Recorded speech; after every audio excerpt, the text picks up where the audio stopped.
Building these characters in an IP and in a story is one thing, but bringing them to life is everything.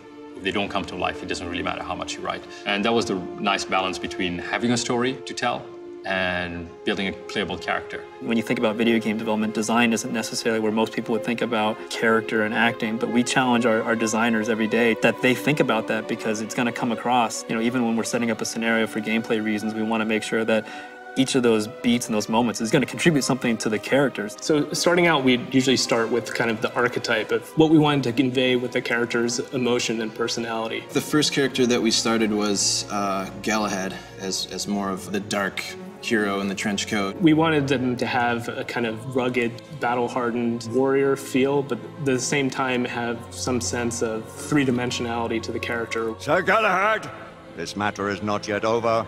Of that you can be sure. Galahad is the knight who has lived long enough to actually understand life, understand relationships and all that, but also become, in so many ways, immune to all of it.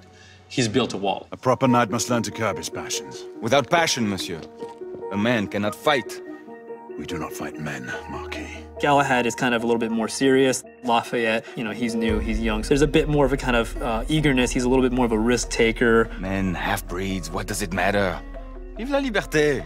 He's a modern-day man. I mean, he brings a little bit of levity to the situation, but for all his joviality, he also has lived through 2 wars that have probably taught him in his position more than anybody could have even in a few hundred years. As the kind of apprentice training knight, we wanted a nice contrast between him and the kind of more seasoned knights in the order. Do you trust anyone, mon général? Never accept, always question.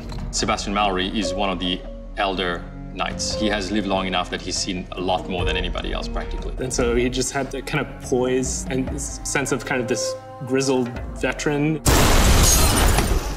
Stop for a pint, did you?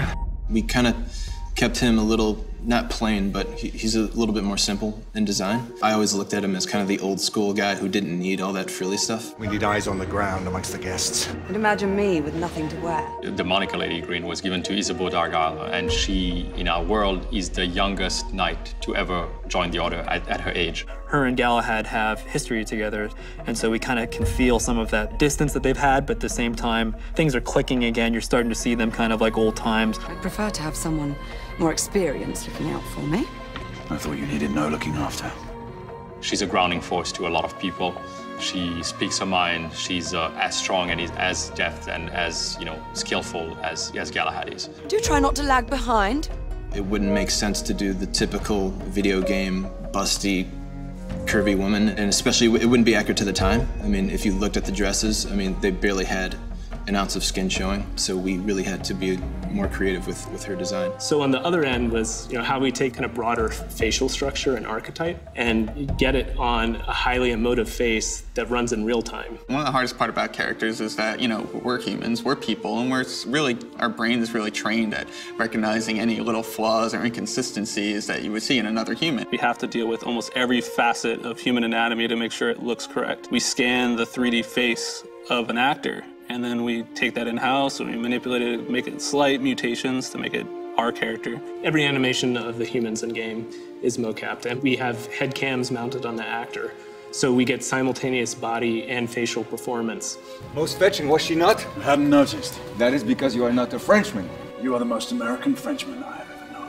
I am a lover of liberty, mon ami. One of the bigger challenges comes from the fact that our characters' performances that we try to make very authentic and very real is being delivered on a set that is a big gray carpet with tons of, really intense bright lights. They're wearing spandex suits with headgear on that has a head-mounted camera that's capturing their face. Working with the people as far as the virtual experience is concerned is actually probably the most challenging.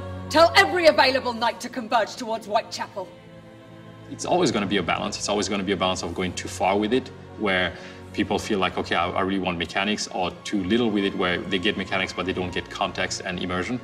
But it's been a great balance, actually, that we've been able to achieve in the last few years. There is no magical ingredient to the process. It's just a lot of blood, sweat, and tears. But I think the end result, it really gives a sense of believability and personality of the characters. Roy, where are you going? To finish what we started. This is no time for vengeance. Come to your senses. The technology of being able to make these characters believable and realistic creates that, I think, that opportunity for us to kind of sit there and make the nuances count and make the things that you maybe would normally skip over for a video game and not really dwell on the little human beats. We try to make sure that those are really woven into the game because for us it really matters. This is for the players.